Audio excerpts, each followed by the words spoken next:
نبی پاک علیہ السلام نے فرمایا مفلس کون ہے، غریب کون ہے؟ صحابہ نے جواب دیا یا رسول اللہ صلی اللہ علیہ وسلم ہم تو غریب اسے سمجھتے ہیں جس کے پاس مال و دولت نہ ہو، اسے غریب سمجھتے ہیں۔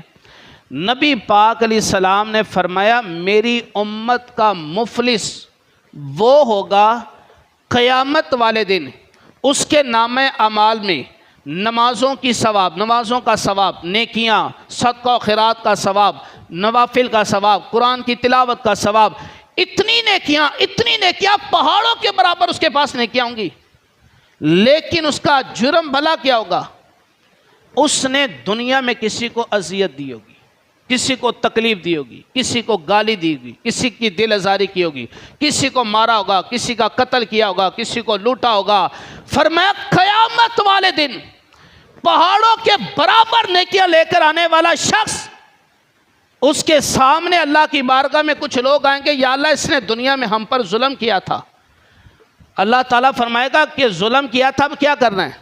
وہ کہیں گے یا اللہ آج ہمیں نیکیوں کی ضرورت ہے اور اس کے پاس نیکیاں بہت زیادہ ہیں، یا اللہ اس کی نیکیوں میں سے ہمیں دلا دے۔ رب تعالیٰ فرمائے گا ہاں جتنی نیکیاں لینی ہیں لے کر اسے پھر معاف کر دو۔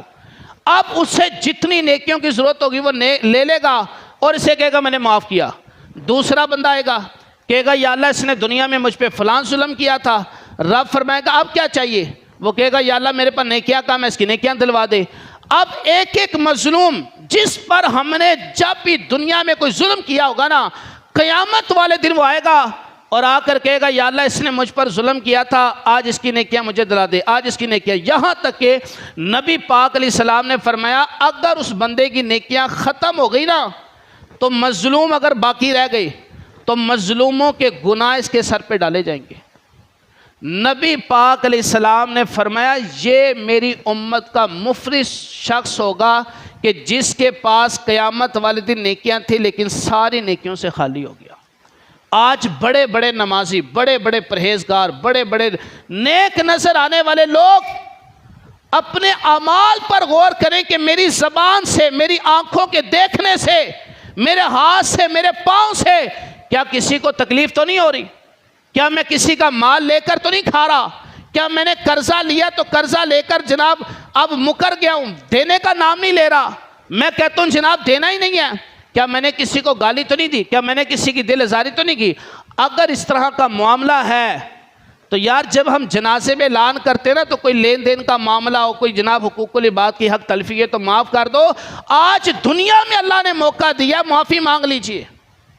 اگر آج معافی مانگ لی تو شاید معاشر کے روز قیامت والے دن بخشش کا ذریعہ بن جائے، ورنہ ایسا نہ ہو ساری رات سجدے کرتے، ساری رات تہجدیں پڑھتے، ساری رات جناب عبادتیں کرتے، دن میں نمازیں پڑھتے، تسبیحاں پڑھتے، قرآن پڑھتے گزار دیں، لیکن قیامت کا دن ہو اور جناب مظلوم ہمارے سامنے آ کے کھڑا ہو جائے، اس وقت رب تعالیٰ فرمائے گا اس سے پہلے معافی مانگ پھر تیری بخشش ہونی ہے۔